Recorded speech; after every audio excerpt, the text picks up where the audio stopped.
हार्दिक स्वागत आहे. समाजातील ज्वलंत प्रश्नावर चिंतन आणि मार्गदर्शनासाठी हा उपक्रम गेल्या महिन्यापासून सुरू करण्यात आलेला आहे आणि आजचा विषय फार महत्त्वाचा आहे. अभिव्यक्ती स्वातंत्र्याची सद्यस्थिती आणि आपण काय आहे. अभिव्यक्ती स्वातंत्र्य मुळात अभिव्यक्ती स्वातंत्र्य हा लोकशाहीचा गाभा आहे. मुळात अभिव्यक्ती स्वातंत्र्य हा स्वातंत्र्याचाच गाभा आहे. कारण की जर अभिव्यक्ती स्वातंत्र्यच नसेल तर स्वातंत्र्याची आपण कल्पना सुद्धा करू शकत नाही. त्यामुळं हा महत्त्वाचा विषय असा आहे की सध्या परिस्थितीमध्ये आपण अभिव्यक्ती स्वातंत्र्य अर्थात freedom of speech, freedom of expression मध्ये कुठं आहोत याची पडताळणी प्रत्येक नागरिकाने प्रत्येक वेळेस करणं फार गरजेचं आहे. जेवढी सुदृढ अभिव्यक्ती स्वातंत्र्य तेवढी सुदृढ लोकशाही अशी समजली जाते आणि जशी जशी त्याची परिस्थिती वाईट होत जाते तशी हुकुमशाहीची सुरुवात झालेली असते. हुकुमशाही फक्त मार्शल लॉ लागू करण्याने होत नाही. हुकुमशाहीचे अनेक प्रकार असतात. ते आधुनिक जगात आधुनिक आणि अत्यंत सभ्यपणे सुद्धा केली जाते, ज्याचा अनुभव आपल्याला सध्या मिळतो. म्हणजे कशी गडचेपी करायची, ज्या यंत्रणा आहेत, जेव्हा तुमच्यावर अत्याचार झाला तेव्हा तुम्ही ज्या संस्थाकडे जाणार त्या संस्था जर गप्प बसल्या तर शेवटी तुम्ही न्याय कुठं मागता. ही इनडायरेक्ट पद्धतीची हुकुमशाही असते. म्हणजे न्याय ज्याच्यावर अत्याचार झाला न्याय मागण्यासाठी जिथं ज्या दरवाज्याकडे आपण जातो ते सर्व जेव्हा दरवाजे बंद होतात तेव्हा आपल्याला हे समजण्यात हरकत नाही की कुठेतरी हुकुमशाहीची सुरुवात झालेली आहे. आणि हुकुमशाही असते तरी काय, हुकुमशाहीमध्ये नेहमी सारखे सगळेच व्यवहार होत असतात. अनेक देशात आपण पाहतो, चीन मध्ये पाहतो, अनेक देशात पाहतो. पण फरक हुकुमशाहीमध्ये आणि लोकशाहीमध्ये असतो तरी काय, एकच फरक असतो, तो असतो अभिव्यक्ती स्वातंत्र्य. एरवी सर्व काम तिथं सुद्धा अशाच पद्धतीने होत असतात. या परिस्थितीत आपण जाणून घेऊया की आपल्या देशात या अभिव्यक्ती स्वातंत्र्याची म्हणजे फ्रीडम ऑफ एक्सप्रेशनची सद्यस्थिती काय आहे, आपण सध्या कुठं आहोत आणि आता आपण काय केलं पाहिजे. डॉक्टर बाबासाहेब आंबेडकरांनी जेव्हा भारताची घटना लिहिली तेव्हा इतक्या उत्तम प्रकारे त्यांनी घटना लिहिली. प्रत्येक ठिकाणी चेक अँड बॅलन्स करण्याचा प्रयत्न केला. ज्या प्रकारे सरकारवर, ज्या प्रकारे शासनावर त्यांनी ऍडमिनिस्ट्रेशनचा चेक अँड बॅलन्स केला त्याप्रमाणे लोकसभेत देखील सत्ता पक्षावर विरोधकांचा चेक अँड बॅलन्स केला. परंतु जेव्हा विरोधक कमकुवत होतात तेव्हा मग एक कल्ली कार्यक्रमाची सुरुवात होते आणि एका अर्थाने लोकशाही थोडी धोक्यात येत असते. कारण की हा प्रचंड बहुमत कधी कधी सत्तेचा नशा आणतो. ते शब्द मला चांगले वाटत नाही इथं बोलायला, पण ऍब्सोल्यूट पॉवर करप्ट ऍब्सोल्युटली. या आर्टिकल मध्ये आपल्या घटनेच्या आर्टिकल 19 ने आपल्याला फ्रीडम ऑफ स्पीच एक्सप्रेशन दिलेला आहे आणि हा अधिकार मानवाचा मूलभूत अधिकार आहे. It is a fundamental right. कारण की माणूस स्वातंत्र्य जन्माला आणि स्वातंत्र्य हा त्याचा जन्मसिद्ध हक्क आहे आणि या जन्मसिद्ध हक्कामध्ये सर्वात मोठा अधिकार आहे फ्रीडम ऑफ एक्सप्रेशन. एक्सप्रेशनचा अर्थ स्पीचच होत नाही, लिहिणं आणि ते वेगवेगळे प्रकार त्यामध्ये डिटेल्स येतात. सध्या परिस्थितीत भारताचा लोकशाहीमध्ये कितवा नंबर असेल, आपण कुठं आहोत लोकशाहीमध्ये, तर आंतरराष्ट्रीय मानांकनाप्रमाणे आपण जगातला सर्वात मोठा देश, लोकशाहीचा देश. आणि आपली स्थिती सध्या 82 नंबर 82 नंबरवर आहोत आपण लोकशाहीमध्ये. म्हणजे हे चिंतनीय बाब आहे. आणि जेव्हापासून ही सरकार आली त्यापासून आपला नंबर सातत्याने खालीच जात आहे. असं वाटतं काही लोकशाही कुठेतरी संपून एखाद्या दिवशी हुकुमशाहीची अधिकृत घोषणा तर होणार नाही ना. फ्रीडम ऑफ प्रेस यामध्ये 180 देशामध्ये भारताचा 142वा नंबर लागतो. आणि त्याची परिस्थिती आपण आता पाहत आहोत. विरोधच करायचा नाही, विरोधाचे कोणतेच सूर आम्हाला मान्य नाही. अहो, एका पत्रकाराने मिड डे मीलचा एक बातमी छापली का कशा पद्धतीने ते मिड डे मील तिथं दिलं जातं उत्तर प्रदेशच्या एका शाळेत. त्याच्यावर कोणता गुन्हा दाखल करावा. माझ्या आजूबाजूला सगळे वकील बसलेले आहेत, मीच एकटा अवकील बसलो, पण वकील बसले त्यांच्या बाजूला वकिलाचे प्रिन्सिपल बसलेले. तर त्यांच्यावर कोणता गुन्हा लागू करावा. भारताच्या घटनेत IPC मध्ये कोणते कोर्ट बाकी आहे का नाहीये. सरळ उचलायचा आणि देशद्रोहाचा गुन्हा लावायचा, सरळ उचलायचा देशद्रोहाचा गुन्हा लावायचा. आता सुद्धा परवाच्या आंदोलनामध्ये भारताच्या सर्वात ज्येष्ठ पत्रकार सरदेसाई, त्यांच्यावर गुन्हा लागला, पुण्यावर लागला, मोठमोठ्या पत्रकारावर जर गुन्हा लागत असेल आणि कोणता मध्ये स्टेशन नसताना फक्त देशद्रोहाचाच गुन्हा लागत असेल तर यांनी देशद्रोहाच्या गुन्ह्याला भाजीपाला तर नाही केला ना. मी परवा दिवशी पोलीस माझ्या समोर होते, मी म्हणलं आता असं होईल का सिग्नल जरी कुणी तोडलं ना त्याच्यावर सुद्धा देशद्रोहाचा गुन्हा. म्हणजे इतका सोपा आणि इतका सामान्य तुम्ही इतक्या मोठ्या गुन्ह्याला करतात, याचा अर्थ हा देशद्रोह नाही, तुमचा विरोध आहे. आणि लोकशाहीची ही परंपरा नाही का विरोध मान्य करायचा नाही. लोकशाहीचा जे सगळ्यात महत्वाचा आणि त्याचा अलंकार आहे ते त्याचा विरोध आहे. आणि या विरोधातूनच लोकशाहीची डेव्हलपमेंट होते. जर अशा मोठमोठ्या लोकांवर गुन्हे दाखल होत असतील याचा अर्थ काय? याचा अर्थ आहे का सामान्य माणसाने तर आवाजच करायचा नाही. एका प्रकारे काय होतं, शाळेमध्ये सगळ्यात लोक विद्यार्थ्यांना मारत नाही टीचर, आहे ना, चंद्रशिवे सर. एकालाच मारलं तर सगळे सरळ होतात. तर लोकांना असं वाटतं एवढ्या मोठ्या लोकांवर जर गुन्हे दाखल होत असतील तर आम्ही बोलायचंच कशाला. आणि म्हणून संपूर्ण भारतामध्ये एका प्रकारचं सायलेन्स झालेलं आहे. कुठंच मीडियामध्ये बोलायचं नाही, कुठंच बोलायचं नाही. अशा परिस्थितीमध्ये आम्हाला असं वाटतं की आम्ही अघोषित आणीबाणीच्या परिस्थितीमध्ये तर नाही का.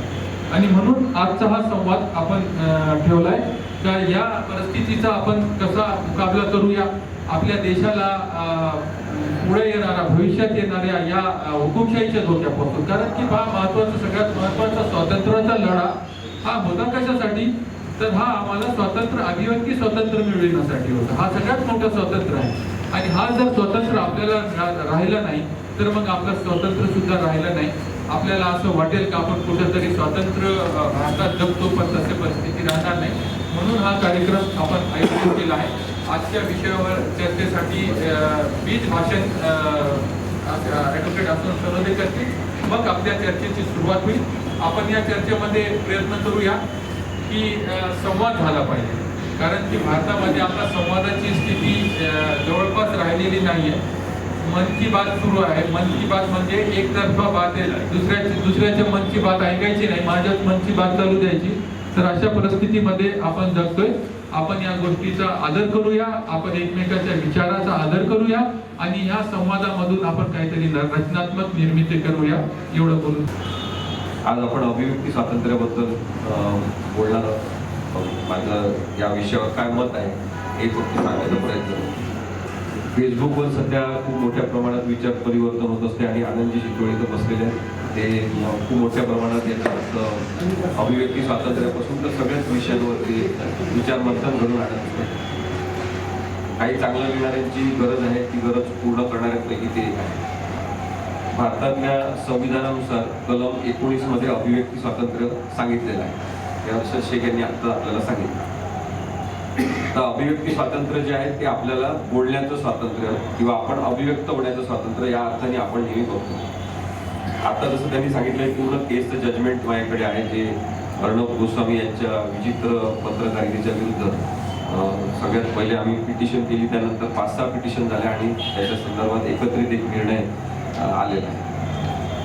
त्याच्यात युक्तिवाद करत असताना मी एक मुद्दा मांडण्याचा यावेळेस प्रयत्न केला. तो मुद्दा तेवढा अधोरेखित झाला नाही आहे जजमेंटमध्ये, पण कधीतरी आपल्याला हे स्वीकारावं लागणार आहे की पत्रकार असलेल्या व्यक्तींनी काहीही लिहिलं तर खपवून घेतलं जाणार नाही, ते कारण की घटनेच्या चौकटीतच बसत नाही.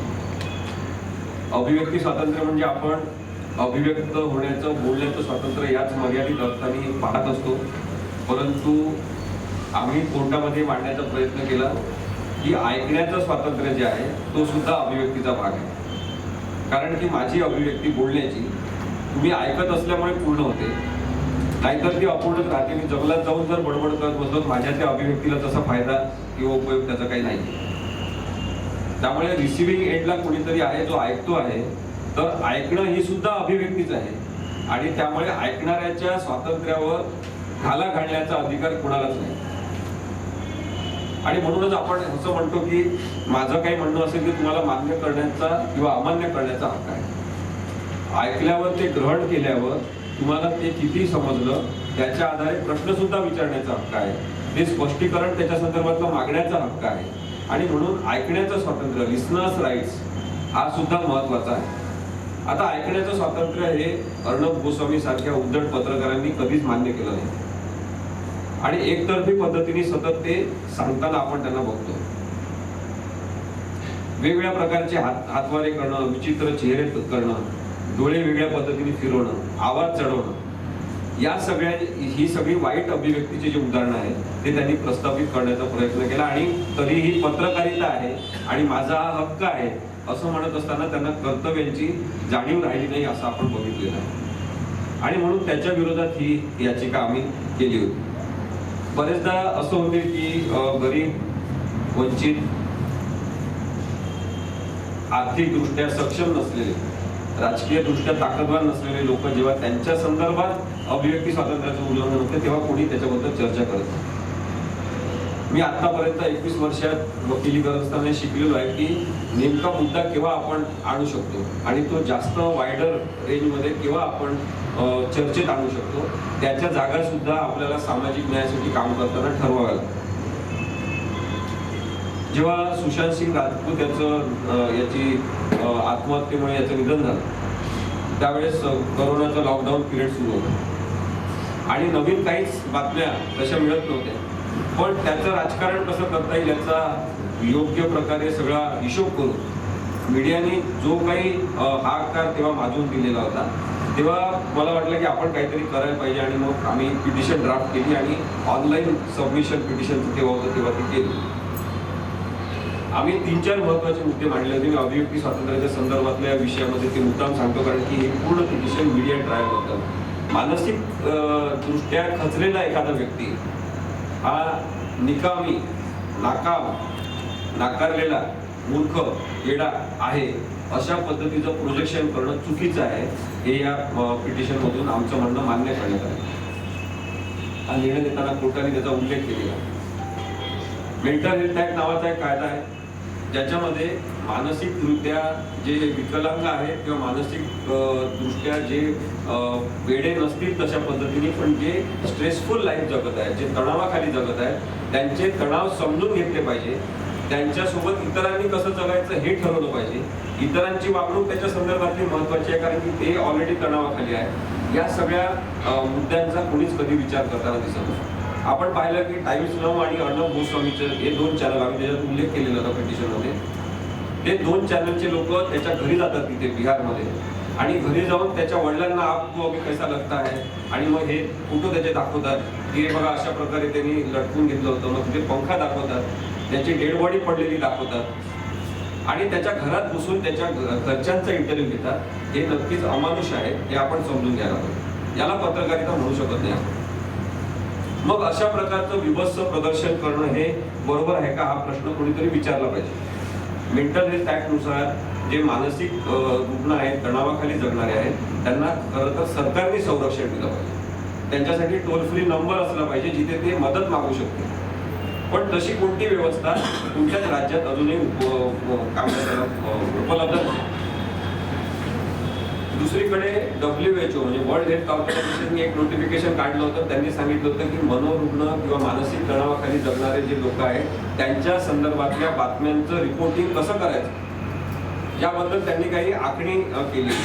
प्रेस काउन्सिल ऑफ इंडियाने ते स्वीकारलेलं होतं आणि जाहीर केलं की वर्ल्ड हेल्थ ऑर्गनायझेशनच्या गाईडलाईन्स आम्ही स्वीकारत आहे आणि इथल्या माध्यमांनी या पाळल्या.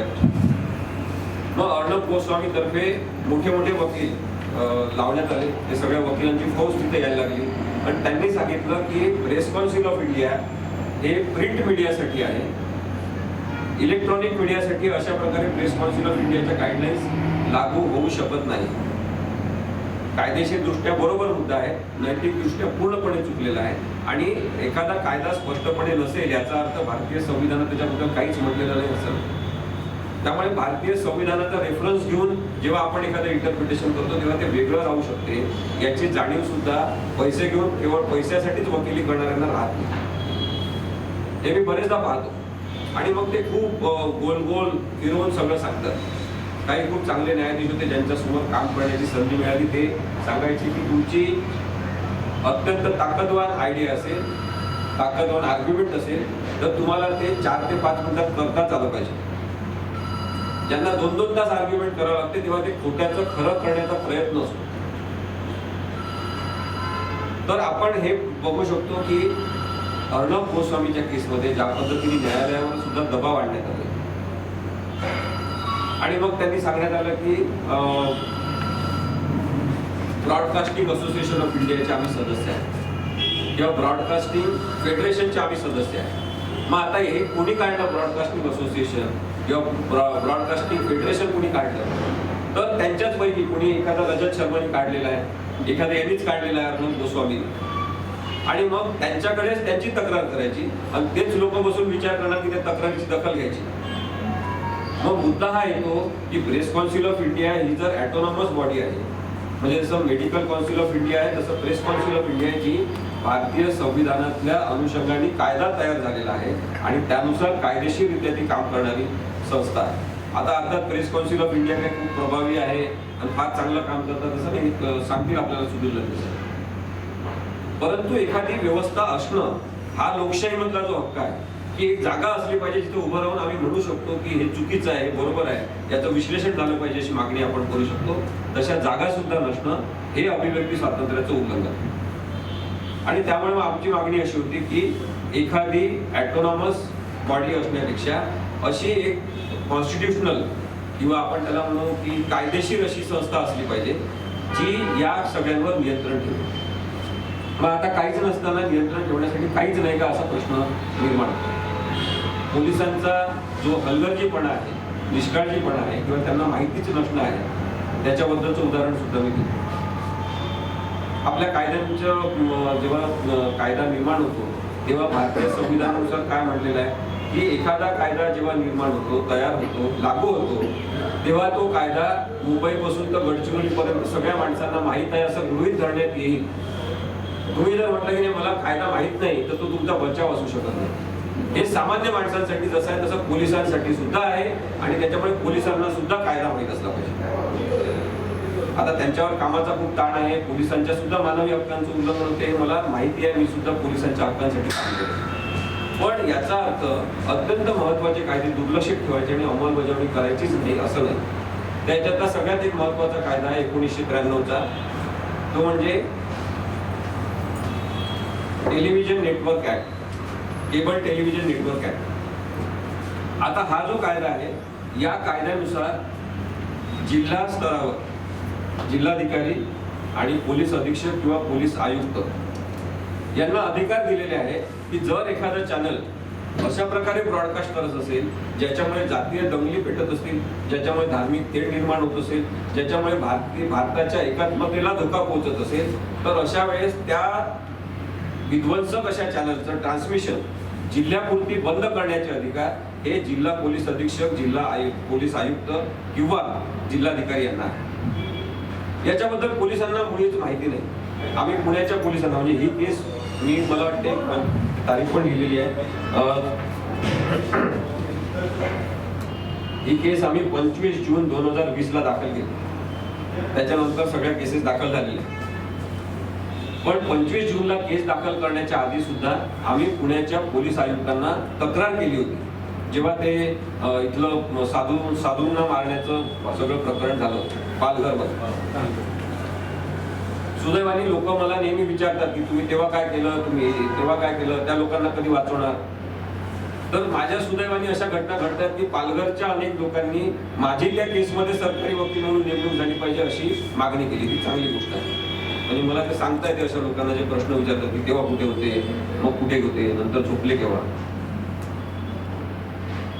तर या केसमध्ये केबल टेलिव्हिजन नेटवर्क ऍक्ट नुसार आपण तक्रार केली होती पोलीस कमिशनरकडे की तुम्ही पुणे जिल्ह्यात याचं ट्रान्समिशन थांबवा, कारण की अशा प्रकारे चुकीच्या बातम्या दाखवण्यात येतात.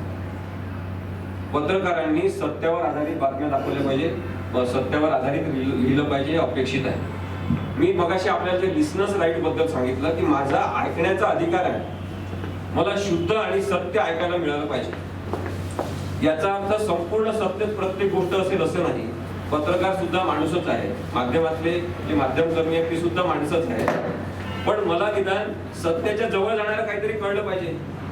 असत्यच सत्य म्हणून सांगणं हे चुकीचं आहे, हे केबल टेलिव्हिजन नेटवर्क ऍक्ट मध्ये सांगितलं. मग याचा अर्थ काय, पोलिसांची जिल्हा पातळीवर मॉनिटरिंग एजन्सी असली पाहिजे, कमिटी असली पाहिजे. त्यांनी म्हणजे ते सगळेच जण टीव्ही पाहत असतात, तेव्हा एकमेकांना त्यांनी सांगितलं पाहिल्यावर अशा प्रकारचं एखादं न्यूज चॅनल प्रोपोगंडाच्या आधारे चालत असेल तर त्याच्याबद्दलची तक्रार पोलीस अधीक्षकांकडे करा. त्या घटना सगळ्या लिहा. या तारखेला मी इथे बसलेलो असताना टीव्हीवर ही बातमी पाहिली आणि ही प्रक्षोभक आहे, ही चुकीची आहे, ही पूर्णपणे खोटी आहे, हे आपण दाखवलं पाहिजे.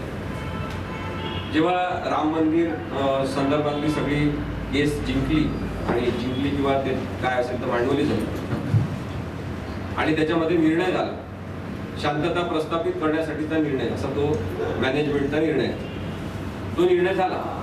त्यानंतर एका मोठ्या चॅनलवर, महाराष्ट्रातल्या एका मोठ्या चॅनलवर, मराठी न्यूज चॅनल आहे, ते आता मोठ्या व्यापाऱ्यांनी विकत घेतलेलं आहे, त्यांच्यावर लगेच बातम्या दाखवणं सुरू झालं आणि मला वाटते ठाणे जिल्ह्यातले कुठल्या तरी ते झेंडे वगैरे दाखवत होते.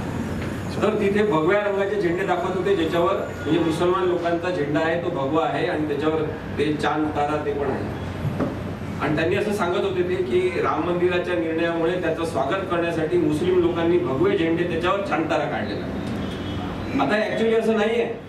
म्हणजे मी हिरवे झेंडे पाहिलेले आहे, भगवे पाहिलेले आहे, निळे पाहिलेले आहे, पिवळे पाहिलेले आहे, ज्याच्यावर चांद तारा असतो मुसलमान लोकांचे. हे अनेक झेंडे मी पाहिलेले आहेत स्वतः. त्याच्यामुळे मी त्या संपादकांना फोन केला, तुम्ही चुकीचं दाखवता, म्हणजे याच्यामुळे असं झालं असं नाही. असे झेंडे अनेक वर्ष वापरत आहेत लोक. आपल्याला कोणत्याही धर्माची बाजू घेण्याची गरज नाही, परंतु खोटं दाखवणं चुकीचं आहे हे कधीतरी कोणीतरी सांगितलं पाहिजे. अर्णब गोस्वामीच्या केसमध्ये सातत्याने अशा प्रकारचा खोटेपणा जो आहे तो मांडण्यात आला आणि त्याच्यामुळे प्रश्न निर्माण झाला, तो म्हणजे मीडिया ट्रायल म्हणजे काय आणि कोणत्या पद्धतीने कोणते नियम पाळायचे. तर हा जो केबल टेलिव्हिजन नेटवर्क ऍक्ट आहे त्याच्यामध्ये स्पष्टपणे प्रोग्राम कोड रूलमध्ये दिलेला आहे. रूल नंबर 6 प्रोग्राम कोड दिलेला आहे की प्रोग्राम कोणताही कंडक्ट करताना, दाखवताना, प्रसारित करताना कशा पद्धतीने आपण त्याची नीतिमत्ता पाळली पाहिजे आणि कायद्याचं पालन कसं केलं. म्हणून मी मगाशी म्हणतो की पोलिसांची जबाबदारी आहे की सगळ्या महाराष्ट्रातल्या, भारतातल्या, परंतु त्यांची जबाबदारीच ते पाळत नाही. आणि मग जसं सामान्य माणसाला कायदा माहीत असणं हा बचाव नाही, तर पोलिसांसाठी तो मुळीच नाही. पोलिसांना कायदा माहीतच असला पाहिजे, त्यांनी अंमलबजावणी केलीच पाहिजे. मीडिया ट्रायल म्हणजे काय हे सांगताना न्यायालयाने याच्यामध्ये लिहिलेलं आहे की कुणाकडे तरी बघण्याचा दृष्टिकोन बदलण्याचा सातत्याने खोटारडा प्रयत्न करणे, तशा पद्धतीने केस पुटअप करणे, स्वतःच न्यायाधीशाच्या भूमिकेत जाणे आणि एखाद्या आरोपीला अशा पद्धतीने प्रेझेंट करणे की त्याच्यावरचा गुन्हा सिद्धच झालेला आहे, काहीच केस चालवायची गरज नाही, याला लगेच एका चौकात आणून फाशीवर लटकून टाका, अशा पद्धतीने त्याचं चित्रण करणे. त्या माणसाला जर कोणी निर्दोष धरणार असेल एखादा न्यायाधीश सगळ्या पुराव्यांच्या आधारे आणि मेरिटच्या आधारे, तरी त्याची सोप्या कठीण भाषेत आपल्याला बोलता येईल, पण तो घाबरला पाहिजे. तो घाबरला पाहिजे की आपण या आरोपीला जर सोडलं निर्दोष, म्हणजे मला दिसतंय न्यायाधीश म्हणून की तो निर्दोष उठण्यासारखा आहे, पण बाहेर समाजाचा दबाव इतका वाढलाय की शिक्षा देणं आवश्यक आहे. अशा प्रकारे दबदबा माध्यमांनी तयार करायचा हे अत्यंत वाईट आहे असं याच्यामध्ये स्पष्टपणे म्हटलेलं आहे. त्यांनी म्हटलंय की याच्यामध्ये त्याला अशा पद्धतीने आरोपी म्हणून फ्रेम करायचं की तो माणूस जगूच शकला नाही पाहिजे बाहेर, असं त्यांनी स्पष्टपणे याच्यात सांगितलेलं आहे. ज्या महत्वाच्या सूचना कोर्टाने याच्यात दिलेल्या आहेत त्या मी आपल्याला सांगतो. त्यांनी सांगितलं की न्यायालयात सुरू असणाऱ्या केसेसच्या टीव्हीवर वृत्तांकन करत असताना समांतर न्यायालयासारखी चर्चा करणं, वादग्रस्त वक्तव्य करणं पत्रकारितेच्या नैतिकतेत बसत नाही. त्यामुळे तशा प्रकारे केसेस मधील आरोपींना चॅनल्सवर गुन्हेगार म्हणून वारंवार दाखवणं थांबवलं पाहिजे. खूप वर्षांपूर्वी आम्ही एक केस केली होती की आपल्याला माहिती असेल पाकिटमार असतात, चेन स्नॅचर असतात, त्यांचे पोलीस फोटो लावतात, स्वतः पोस्टर छापतात काहीतरी आणि सगळीकडे गावभर लावून टाकतात की यांच्यापासून सावधान, यांना ओळखा, हे असे असे लोक आहेत. अशा प्रकारे जिवंत माणसांचं अमानुषीकरण करणं, त्यांना गुन्हेगार करणं, त्यांना गुन्हेगार म्हणून सगळीकडे छापणं, त्यांचे फोटो लावणं हे चुकीचं आहे. हे तेव्हापासून आम्ही सांगत होतो. आता कोर्टाचा निर्णय आलेला आहे की अशा प्रकारे माणसांचे फोटो तुम्ही लावू शकत नाही गावभर. इथं कोणी पोलीस असतील त्यांनी लक्षात घेतलं पाहिजे. मला बाहेर दिसले 1-2 पोलीस. समाजामध्ये तेढ निर्माण होईल अशा प्रकारचं प्रसारण करणं. सुशांत सिंग राजपूत मृत्यू प्रकरणामध्ये त्याच्या हिरो असण्याचं जे काही भांडवल राजकीय पक्षांनी केलं आणि दुसऱ्या राजकीय पक्षावर कुरघोडी करण्याचा प्रकार केला तो अत्यंत अश्लाघ्य होता असं कोर्टाने म्हटलेलं आहे. अनेक चॅनल्सने या केसचे पॅरलल कोर्ट चालवले, अवमानजनक बातम्या प्रसारित केल्या, त्याच्याबद्दल सुद्धा दुःख व्यक्त केलेलं आहे न्यायालयाने. आणि ज्या मार्गदर्शक सूचना दिलेल्या आहेत त्याच्यामध्ये त्यांनी म्हटलेलं आहे की आत्महत्या केलेली व्यक्ती किंवा आत्महत्या करणारी व्यक्ती कमकुवत मनाची होती, टाकाऊ होती, माणूस म्हणून जगण्यासाठीच जणू काही योग्य नव्हती, अशा प्रकारचं वृत्तांकन करणं आणि प्रसारण करणं हे चुकीचं आहे. हा त्यांच्या खाजगी आयुष्यात घुसखोरी करण्याचा प्रकार आहे. आता खाजगी आयुष्य हा शब्द आलेला असल्यामुळे मी आपल्याला सांगतो की भारत हा देश, यांनी काहीतरी मगाशी आकडेवारी सांगितली की आपण अभिव्यक्ती स्वातंत्र्याबद्दल किती मागे आहोत, 142 नंबर होता. पण एक नंबर काढायचा झाला जगातला तर आपण 1 नंबर मध्ये आहोत जिथे व्यक्तिगत स्वातंत्र्याला आपण मुळीच महत्त्व देतो. अशा लोकांचा आपला देश आहे, अशा लोकांचा पाकिस्तान आहे, अशा लोकांचा बांगलादेश सुद्धा आहे, अशा लोकांचा अफगाणिस्तान सुद्धा आहे, अशा लोकांचा इंडोनेशिया सुद्धा आहे. 1 नंबरवर हे देश आहेत जे व्यक्तिगत आयुष्याला, खाजगी जीवनाला महत्त्व देत नाही, दुसऱ्याच्या जीवनात सतत डोकवण्याचा प्रयत्न करतात.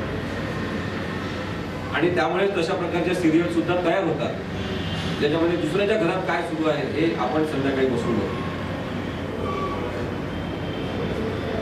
आता कोणत्याही गुन्ह्याच्या सुरू असलेल्या तपासात आरोपी किंवा पीडित म्हणजे गुन्हेगार किंवा विटनेस, गुन्हेगार किंवा आरोपी, गुन्हेगार किंवा जो अन्यायाला बळी पडलेला अशा कोणत्याही व्यक्ती त्यांच्या चारित्र्याविषयी प्रश्न उपस्थित करू नये असं सुद्धा कोर्टाने सांगितलेलं आहे. म्हणजे जे निर्लेपपणे वार्तांकन आहे ते जरूर केलं पाहिजे, परंतु लगेच आपण जजमेंटल होऊन न्याय द्यायचा हा माध्यम शक्तीचा गैरवापर.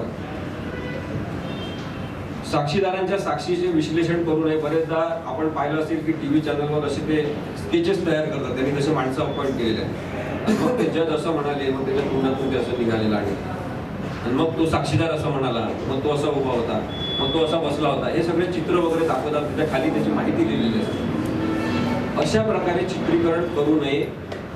कोर्टाचा त्यामुळे अवमान होतो असं सुद्धा न्यायालयाने सांगितलंय. एक लक्षात घ्या की जेव्हा एखादा अर्णब गोस्वामी सारखा कायदा तोडणारा, कायदा हातात घेणारा आणि देशाच्या सर्वोच्चपदी बसलेला माणूस ज्याच्या मागे उभा आहे म्हणून जो अरेरावीपूर्ण वागतो असा माणूस जेव्हा एक तयार होतो तेव्हा कायदा जिवंत होतो.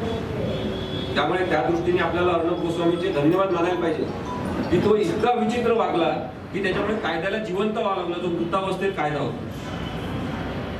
तर ही एक चांगली गोष्ट घडली असं आपल्याला म्हणायला पाहिजे. पोलीस अधिकाऱ्यासमोर आरोपीने दिलेला कबुली जबाब जो आहे तो टीव्हीवर दाखवून जणू काही तो पुरावा न्यायालयात ग्राह्य आहे असं दाखवणं हे सुद्धा चुकीचं आहे. जोपर्यंत पोलीस सांगत नाही की हा FIR आम्ही नक्की केलेला आहे, जोपर्यंत पोलीस सांगत नाही की चार्जशीट आम्ही फाईल केलेली आहे ती अशी चार्जशीट आहे, तोपर्यंत त्याबद्दलचं काहीच दाखवू नये.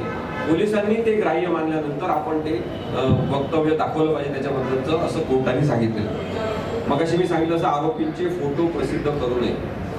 आरोपींबद्दल आपल्याला कधीच काही वाटत नाही. बरेचदा आपण सुरुवातीलाच ठरवून टाकतो.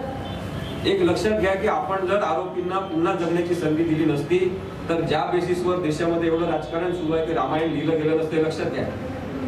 10-15 जणांना, 56 जणांना, 100 जणांना मारणारा जो वाल्या होता तोच वाल्मिकी होऊन त्यांनी रामायण लिहिलेलं आहे, लक्षात ठेवा. त्यामुळे माणसांना सुधारण्याची संधी दिली पाहिजे. ही संस्कृती आपण पाळली पाहिजे. आपण त्वरित कोणाला तरी दोषी धरून टाकायचं हे अत्यंत चुकीचं आहे. अर्धवट माहिती व संशोधन, तपास यंत्रणेवर त्याच्या आधारे आपण आरोप करू नये, टीका करू नये असं सुद्धा कोर्टाने सांगितलं.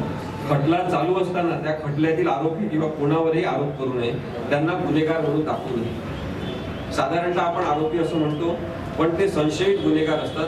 संशयित हा शब्दच आपण आजकाल वापरत नाही. गुन्ह्याच्या खटल्याचे नाट्य रूपांतर करून दाखवू नये. तपास पुढे कसा असेल हे दाखवू नये. म्हणजे आता हे काहीतरी काय शोध पत्रकारिता ही अशा लेवलला पोहोचलेली आहे की अनेक पोलिसांना ते हाताशी धरतात आणि पोलीस काही विशिष्टच लोकांना माहिती देतात असं सुद्धा. आता नगरमधले असे पत्रकार गदाड गेलेले आहेत की जे सगळ्या पोलिसांना, यंत्रणेला सगळ्यांना हाताशी धरून वागत होते संपादक म्हणून. फरार म्हणतात. असतील, पोलिसांना माहित असेल त्याच्यामुळे ते सुरक्षित आहेत. आता तपासातील संवेदनशील माहिती दाखवू नये असं सुद्धा सांगितलं आहे. गोपनीय माहितीबद्दल चर्चा करू नये, काहीही प्रसिद्ध करू नये, चारित्र्य हनन करून दुसऱ्यांच्या प्रतिष्ठेला धोका पोहोचेल अशा प्रकारे बातम्या लिहू नये. रिपब्लिक टीव्ही आणि टाइम्स नाव यांचा उल्लेख केलेला आहे जजमेंटमध्ये, म्हणून मी तुम्हाला सांगतो. नाहीतर कोणीतरी इथं असेल त्यांचे प्रेम करणारे त्यांच्यावर, त्या चॅनलवर, ते म्हणतील आम्ही तुमच्यावर अपूर्ण सरीचा दावा दाखल करतो. तर त्यांचं नाव, टाइम्स नाव आणि रिपब्लिक या दोन बेकार चॅनलचं नाव जजमेंटमध्ये घेतलेलं आहे आणि ते स्पष्टपणे लिहिलं आहे की रिपब्लिक टीव्ही व टाइम्स नाव हे चॅनल्स कारवाईस पात्र आहेत, परंतु आता काही कारवाई आम्ही करत नाही, त्यांना आम्ही फक्त आता सूचना देतो. भविष्यात असे झाल्यास मात्र कारवाई नक्की करू असं त्यांनी सांगितलेलं. आता खरं तर अशा चॅनल्सवर काही खूप सहानुभूती वगैरे दाखवायची न्यायालयाला गरज नसते, पण प्रत्येकच न्यायाधीशाला पत्रकारांची गरज पडते नंतर कधी, त्याचा पण हिशोब ते करतात. कंटेम्प्ट ऑफ कोर्ट कायद्यानुसार यांच्यावर कारवाई होऊ शकते असं सुद्धा त्यांनी सांगितलं.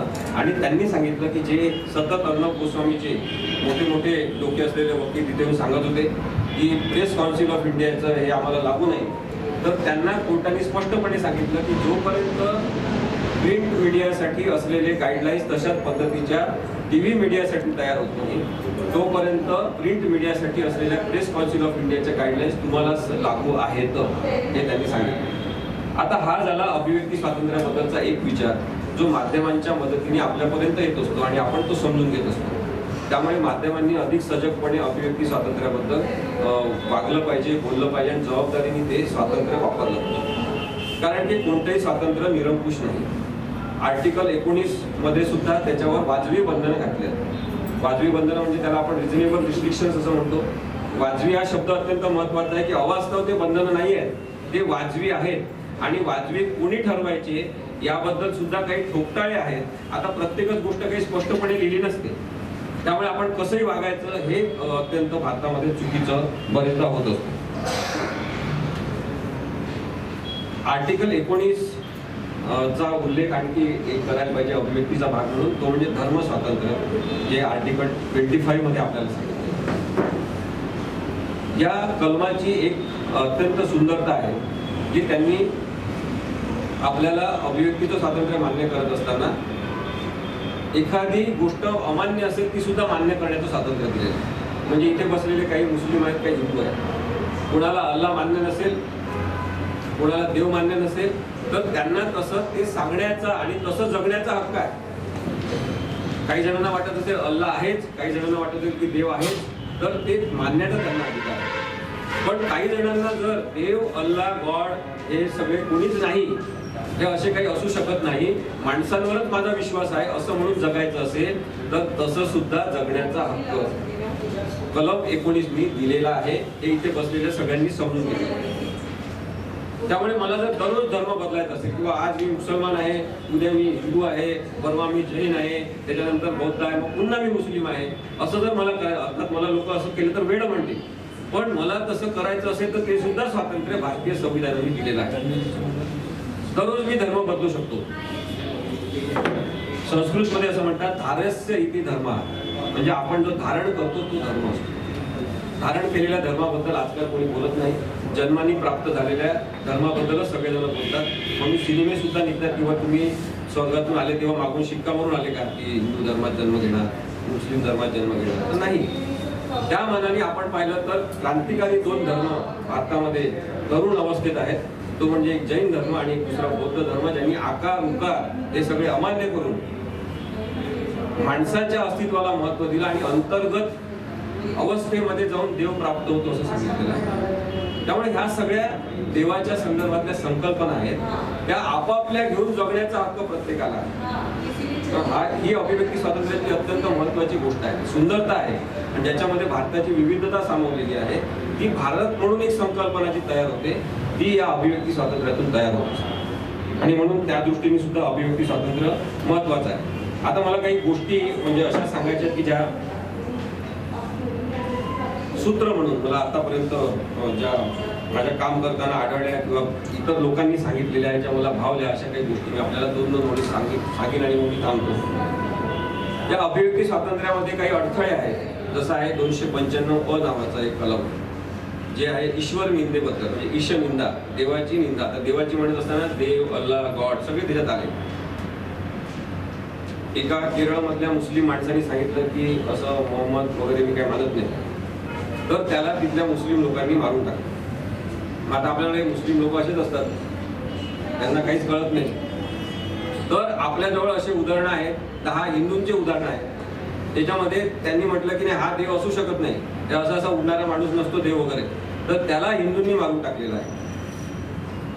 अशाच प्रकारे ख्रिश्चन क्रॉस किंवा ते सगळं क्रुसिफिकेशन आणि सगळी प्रक्रियाच नाकारणारे ख्रिश्चन होते, त्यांना ख्रिश्चन लोकांनी सुद्धा जगू दिलेलं नाही. त्यामुळे मूर्ख लोक सगळ्या धर्मात आहेत हे मला आपल्याला सांगायचं आहे. तसंच काही विचार करणारे लोक आहेत जे मरण्यासाठी सुद्धा तयार आहे किंवा हे सत्य आहे आणि त्यासाठी मी मरेल, पण मी माझं म्हणणं बदलणार नाही. तर ही जी आपल्याला उपजत अशी भारतीयता प्राप्त करून दिलेली आहे भारतीय संविधानाने, त्याच्याबद्दलचा आदर जर आपण ठेवायला लागलो तर आपण सगळेजण गुण्या गोविंदाने राहू शकतो. सगळ्यांचेच धर्म चांगले आहेत, मुळात ते वाईट नसतात. वागणुकीच्या पातळीवर आणत असताना आपण त्यांना वाईट किंवा भ्रष्ट करतो. अनेक उदाहरणं याच्याबद्दलचे देता येतील, पण मी तुम्हाला काही फक्त महत्वाच्या गोष्टीच आता सांगतो आणि मग थांबतो. संविधानाचा जो उद्देश आहे तो लोकशाही असावी असा आहे आणि लोकशाही पूर्ण प्रक्रिया हा त्यासाठीचा मार्ग आहे. मग आता अभिव्यक्ती लोकशाहीच्या मार्गाने किंवा लोकशाही म्हणून अभिव्यक्त होत असताना जेव्हा काही लोक लोकशाहीलाच अडथळा निर्माण करतात तेव्हा ते लोकशाही विरोधी आहेत. असे लोक कोण आहेत? ते मुख्यतः राजकीय नेते आहेत. ते सगळ्या पक्षांमध्ये होते. मागे मी इंदिरा गांधींचं उदाहरण दिलं होतं की त्यांनी पण हिंसक पद्धतीने आणीबाणी लादली होती. प्रत्यक्ष आणीबाणी लादणं किंवा अप्रत्यक्ष लादणं हे दोघी विषारी गोष्टी आहेत. त्यामुळे तसे करणारे जे कोणी तुमच्या समोर चेहरे येत असतील ते सगळे भारतीय लोकशाहीची प्रतारणा करणारे, भारताच्या संविधानाचा अपमान करणारे आहेत.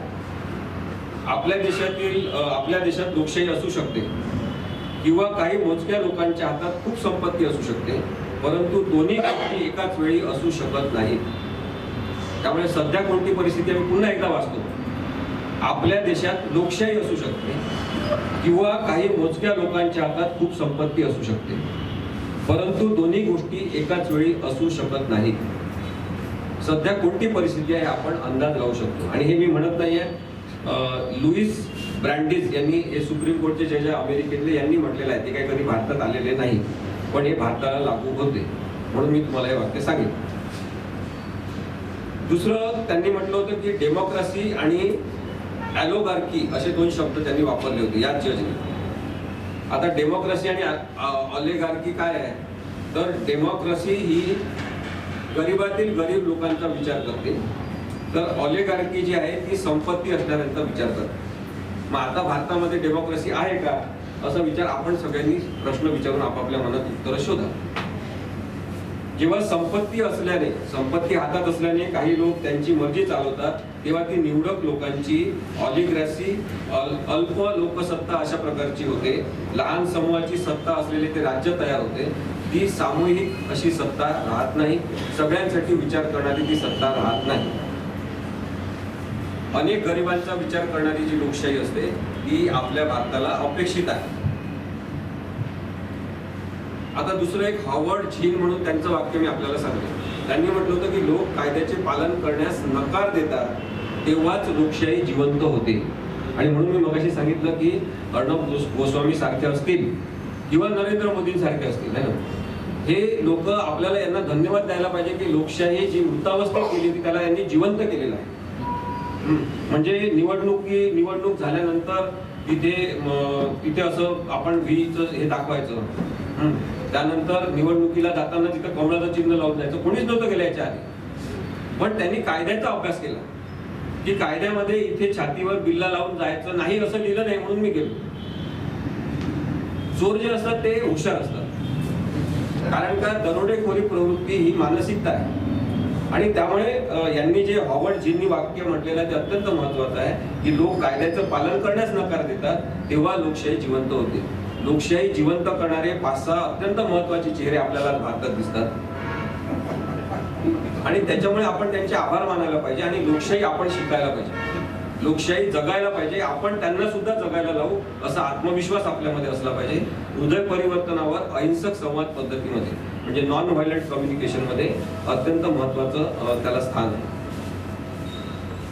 ज्या लोकांची देशावर मालकी आहे त्यांनीच शासन केले पाहिजे.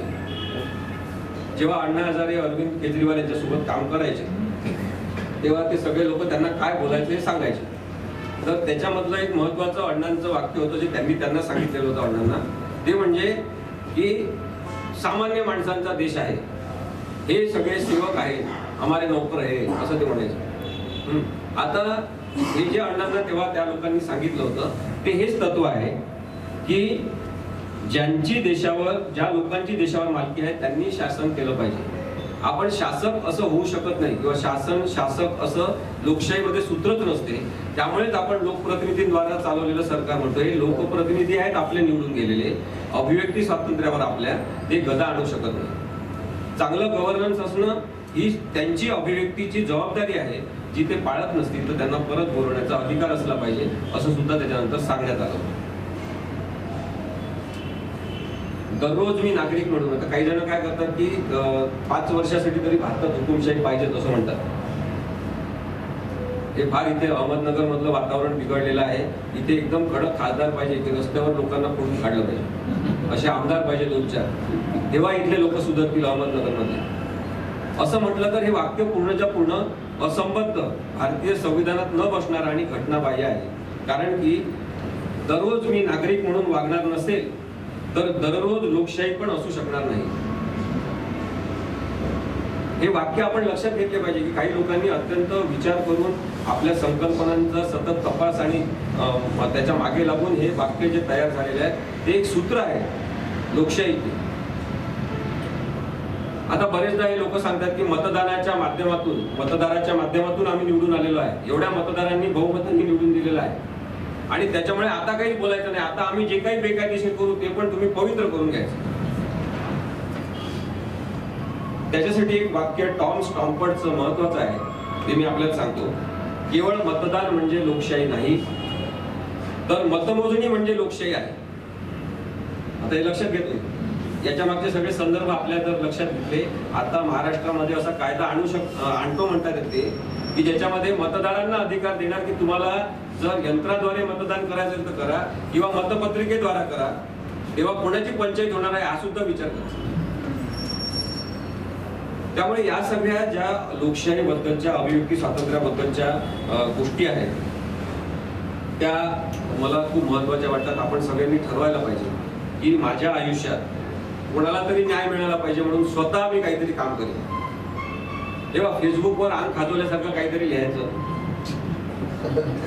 उलटी झाल्यासारखं, ओकारी झाल्यासारखं काहीतरी करायचं, हे करणारे काही बरोबर नाही. त्याच्यामध्ये अडकून पडायचं नाही आपण, असं आपण ठरवलं पाहिजे. प्रत्यक्ष इथल्या जिवंत एका माणसासाठी मी काहीतरी करीन असं ठरवलं तरच ती खरी देशभक्ती ठरू शकते. आता जे शेतकरी आंदोलनाबद्दल अचानक ट्विट्स करण्यात आले एकसारखे, सगळ्या सेलिब्रिटींनी एकसारखे, कारण की ते बरेच जण डोकं नसलेलेच आहेत, एकसारखे ट्विट सगळ्यांनी केले. आता महाराष्ट्राच्या गृहमंत्र्यांनी म्हणजे अनिल देशमुखांनी घोषणा केलेली आहे की या सगळ्या ट्विटची आम्ही तपासणी करणार आणि हे एकसारखे ट्विट कुठून जनरेट झाले त्यांच्यावर आम्ही कारवाई करणार. घोषणा म्हणून चांगली आहे, करणं खूप कठीण आहे कारण की तो फ्लो तसा सापडणार नाही. परंतु जर अमेरिकेसारखी एखादी तज्ञ टीम असेल तर कदाचित तसं करू शकतात. तर बहुविध सर्वसमावेशक भारत या संकल्पनेचे जे शत्रू आहेत ते आपल्याला ओळखायला पाहिजे, तरच अभिव्यक्ती स्वातंत्र्य आपण जिवंत ठेवू शकतो. ही भारत नावाची संकल्पना आहे, त्याची स्पर्धा किंवा त्याचा विरुद्ध सामना असा एक सुरू आहे. भारत नावाच्या संकल्पनेचा सामना भारत नावाच्या चमत्काराशी सुरू आहे. भारत एक चमत्कार म्हणूनच मांडला जातं. इथे प्लास्टिक सर्जरी तेव्हा झालं होतं, ते काय वाफेवर असं बनवायचं, विमान उडवायचं, ते देवाचं ते विमान होतं पुष्प, काहीही सांगतात आणि एखाद्या पदावर बसून असं नाही बोललं पाहिजे याची पण कोणी काळजी करत नाही. तर हा पदावर बसून त्या अभिव्यक्ती स्वातंत्र्याचा केलेला अपमान आहे.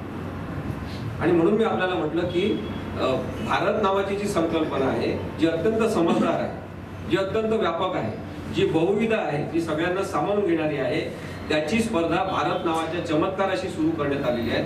आपण चमत्काराच्या बाजूने आहे की लोकशाही घडवण्याच्या बाजूने आहे, हे आपल्या सगळ्यांना ठरवायचं आहे. आंबेडकरांचं वाक्य सांगून मी थांबतो.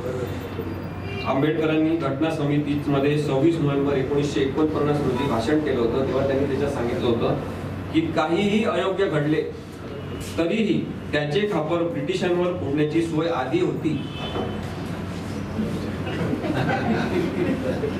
यापुढे कोणत्याही दोषाची धनी इतर कोणी नाही तर आपणच असणार आहे.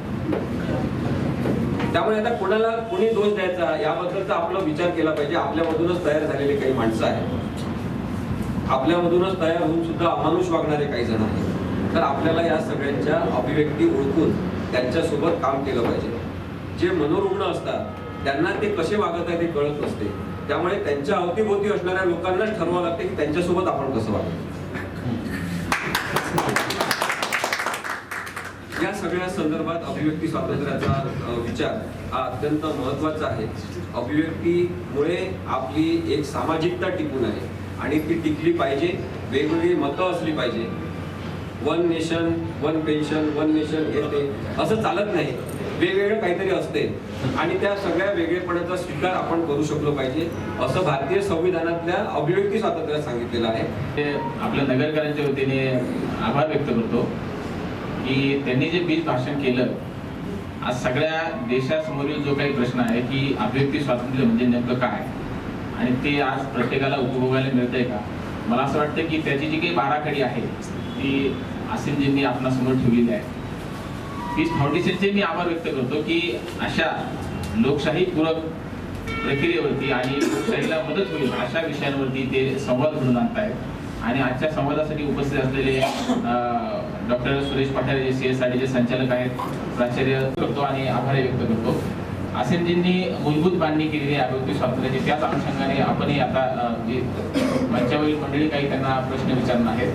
फक्त मगाशी प्रेस काउन्सिल ऑफ इंडियाचा जो एक उल्लेख झाला त्या अनुषंगाने एक मी सांगू इच्छितो की प्रेस काउन्सिल ऑफ इंडिया बऱ्याचदा तेथील प्रेस म्हणजे एक नागरिक म्हणून, एक वाचक म्हणून आपल्या प्रत्येक भारतीयाला जर समजा एखादी बातमी चुकीची आहे, एखाद्या अग्रलेखातील मतं चुकीची आहे, ती घटनेच्या विसंगत आहे, अभिव्यक्ती स्वातंत्र्याच्या विसंगत आहे, तर आपल्याला प्रेस काउन्सिल ऑफ इंडियाकडे दाद मागता येते आणि प्रेस काउन्सिल ऑफ इंडिया त्या संदर्भात सुनावणी घेते आणि नंतर त्याच्याबद्दल त्यांचं एक मतही नोंदवते. ते मत नोंदवताना बऱ्याचदा जसं अर्णब केसमध्ये आहे की कोर्टाने सांगितले की यावेळेस तुम्हाला आम्ही फक्त ताकीद देतात. तर ते काय आहे की आपण म्हणतो की हा जरा एक शहाणी मंडळ आहे. अभिव्यक्ती स्वातंत्र्य आपण मान्य करतोय आणि अभिव्यक्ती स्वातंत्र्य करताना कदाचित नकळत जर चूक झाली असेल तर पहिल्यांदा एक त्याला समज देखील दिली आहे, संधी दिली. शहाण्याला शब्दाचा मार असं जे म्हणतो तेच तत्व प्रेस काउन्सिल ऑफ इंडियाने सुद्धा काही तत्वावरती मान्य केले की शहाण्याला शब्दाचा मार म्हणजे ते एखाद्या वर्तमानपत्राला पत्र पाठवतात की अशा अशा पद्धतीचा अभिलेख तुम्ही छापला होता, त्याच्यामध्ये अभिव्यक्ती स्वातंत्र्याचं उल्लंघन होतं, तुमच्याकडे हे अपेक्षित नाही. अशा पद्धतीची समज प्रेस काउन्सिल ऑफ इंडिया सुद्धा देत असते. पण बऱ्याचदा नागरिक तिकडे जात नाहीत, आपल्याला हे फोरम माहिती सुद्धा नसतात. आणि दुसरा एक मुद्दा जो आहे की म्हणजे माध्यमांना जो काही चौथा स्तंभ म्हणून जे म्हटलं गेलेलं आहे, एक मान्य केलं पाहिजे. माध्यमांनी सुद्धा, आतंकी सुद्धा, आम्ही सुद्धा सगळ्याच पत्रकारांनी एक गोष्ट मान्य केली पाहिजे की आम्हाला म्हणजे विशेष घटनेच्या वरचे अधिकार नाही. सामान्य नागरिकाला अभिव्यक्ती स्वातंत्र्याचे जे अधिकार आहेत तेवढेच अधिकार आम्हाला आहेत. म्हणजे आज तुम्ही सुद्धा एखाद्या तहसीलदाराला जाऊन माहिती विचारून घेऊ शकता, एखाद्या शब्दाचं निरसन, त्याच पद्धतीनं मीच तितक्या सभ्यपणे तिथे जायचंय. फक्त एक आहे की माध्यम हे व्यापक पातळीवर असल्यामुळे प्रशासन सुद्धा आम्हाला जास्त मदत करतं. न्याय तेवढेच अधिकार मला आहे. म्हणजे मी एखादी गोष्ट जर घटनेच्या विरोधात जाऊन लिहिली, तुम्ही जी लिहिली ती जर मी लिहिली, तुम्हाला ती शिक्षा आहे, मला ती शिक्षा आहे. त्यामुळे माध्यमांनी एक गोष्ट सतत आपल्या मनात ठेवली पाहिजे की आपण या घटनेच्या वरती नाही किंवा आपण स्वतः काही न्यायाधीश नाही, आपण सुद्धा या देशाचे एक नागरिक आहोत आणि आम नागरिकांना जे कायदे लागू आहेत अभिव्यक्ती स्वातंत्र्याबाबत तेच कायदे माध्यमांना सुद्धा लागू आहेत. आणि ते आपल्या देशातील कायदे काय आहेत, आपल्या देशातील भावना काय आहेत हे आपण जाणून घेतल्या पाहिजे. आणखी एक आसिमजींच्या याच्यातनं एक मुद्दा राहिला, तो मी फक्त एक जजमेंटचं उदाहरण सांगतो आणि आपण प्रश्नोत्तर सुरू करू. अलीकडेच औरंगाबाद हायकोर्टाने म्हणजे जस्टिस नलावडे आणि शेवलीकर यांनी एक निर्णय दिला की आम्ही जे काही चॅनल आज जे काही अंधश्रद्धा मूलक कार्यक्रम दाखवतो, म्हणजे शनी मंत्र, नैसर्गिक तो कोण गुरु एक कोणतरी गुरु, तर ही जी काही माध्यम जाहिरात दाखवायचो आम्ही, आणि आम्ही असं म्हणायचो की ते लोक पेड जाहिरात देतात आम्हाला, त्यामुळे त्यांना तो जितका स्पेस आम्ही देतो, आम्ही ती जाहिरात छापतो किंवा वर्तमानपत्रात दाखवतो. आता कोर्टाने त्याच्यावरती बॅन आणला. कोर्टाने सांगितलं की तुम्हाला अंधश्रद्धा पसरवतील अशा जाहिराती करता येणार नाही. अशा जाहिराती जर केल्या तर तुमच्यावर सुद्धा कारवाई होईल. जाहिरात करणारे जे सेलिब्रिटी असतील त्यांच्या सुद्धा बॅन आहे. बऱ्याचदा बच्चन वगैरे सगळे सेलिब्रिटी सांगतात, ते काय बघत नाही त्याचे परिणाम काय त्या प्रॉडक्टचे, पण सांगतात लोकांना की असं वापरले की असं होणार नाही. तर त्यांच्यावर सुद्धा आता निर्बंध आलेले आहेत. आणि हायकोर्टने एक सांगितलं राज्य सरकार आणि केंद्राला की याच्यावर तुम्ही 6 महिन्यामध्ये गाईडलाईन ठेवा, याचं तुम्ही काय करणार आहात आणि काय ऍक्शन घेणार आहात कोर्टाने विचारलं. त्यामुळे जो काही आपल्याकडे जादूटोणाविरोधी कायदा आला 2013चा आणि अंधश्रद्धा पसरू नये अशा पद्धतीची जी काही भूमिका आहे आपल्या कायद्याची, ती भूमिका आता माध्यमांना सुद्धा बंद करत राहणार आहे. तर हा एक महत्वाचा निवड आलेला आहे. मुद्दाम अभिव्यक्ती स्वातंत्र्य विषय आला म्हणून सांगायचं वाटतं. पुन्हा एकदा आसिम सरांचं मी स्वागत करतो. आणि त्यांनी सांगितलं की लिसनर राईट, आपल्याला सगळ्यांना ऐकण्याचा अधिकार आहे. तर ज्यावेळेस आपल्याकडे काश्मीरमध्ये 370 कलम रद्द केलं गेलं आणि त्यानंतर काश्मीरमध्ये जो काही हाल अहवाल चालू आहे तो बरेच दिवस बाहेर समजतच नव्हता. म्हणजे माध्यमांना तिथे जाऊ दिलं जात नव्हतं आणि नेमकं काय तिथं चालू आहे, काश्मीरमध्ये प्रतिक्रिया काय आहे, लोकांनी तो कायदा कशा पद्धतीने स्वीकारला आहे किंवा काय तिथलं जनजीवन काय आहे याबद्दल काहीच माध्यमांमधनं येत नव्हतं. किंवा आता सुद्धा दिल्लीच्या याच्यामध्ये आंदोलन चालू आहे शेतकऱ्याचं, तिथं माध्यमांना म्हणजे रस्ते अडवणं किंवा तिथं जाऊ न देणं, किंवा राम मंदिराचं जजमेंट जेव्हा आलं त्यावेळेस असं अपील केलं गेलं की याच्यावरती कुणीच प्रतिक्रिया द्यायची नाही, लगेच प्रतिक्रिया द्यायची नाही. तर मग हे जे लक्षण आहे हे लक्षण कसलं आहे, म्हणजे लॉ अँड ऑर्डर मेंटेन करण्यासाठी सरकारला हे बंधनं आणावी लागतात की आपली लोकशाही तेवढी परिपक्व नाही म्हणून आपल्याला अशी काही निर्बंध आणावे लागतात. निर्णय जेव्हा इम्प्लिमेंटेबल नसतो कोर्टाचा, म्हणजे अंमलबजावणी योग्य निर्णय नसतो, त्याचा तो दर्जा नसतो, त्याच वेळेस नेमकेपणाने त्याच्याबद्दल काहीही बोलू नये काही दिवस असे जाहीर केलं जातं. आणि त्यामुळे त्या निर्णयामध्ये असलेली खोट जी आहे ती लगेच तुम्ही दाखवायची नाही, काही दिवसांनी बोलत चालेल. मी मागच्या वेळेस पण ते खालच्या हॉलमध्ये कार्यक्रम होता तेव्हा सांगितलं होतं की 370 कलम रद्द झालं पाहिजे का, झालंच पाहिजे, काहीच हरकत नाही. त्या भारतीय संविधानामध्येच लिहिलेलं आहे की ते रद्द झालं पाहिजे. पण प्रश्न एवढाच आहे की रद्द होण्याची जी प्रक्रिया आहे ती फॉलो केली गेली नाही, एवढाच आक्षेप आहे. आणि कोणत्याही गोष्टी आपण प्रक्रियेनुसार करायच्या नाही आणि त्याच्यानंतर मग त्याच्याबद्दल बोलायचं नाही असं म्हणायचं, तर हे चुकीचं आहे. एवढाच एक त्यातला मला वाटतं मुद्दा आहे. त्यामुळे इम्प्लिमेंटेबिलिटी जी आहे ती जेव्हा नष्ट होते एखाद्या निर्णयातली किंवा नसतेच ती, तेव्हा त्याच्याबद्दल बोलण्यापासून मज्जाव करण्याची प्रक्रिया जी सुरू झाली आहे ती नक्कीच अभिव्यक्ती स्वातंत्र्यासाठी घातक आहे.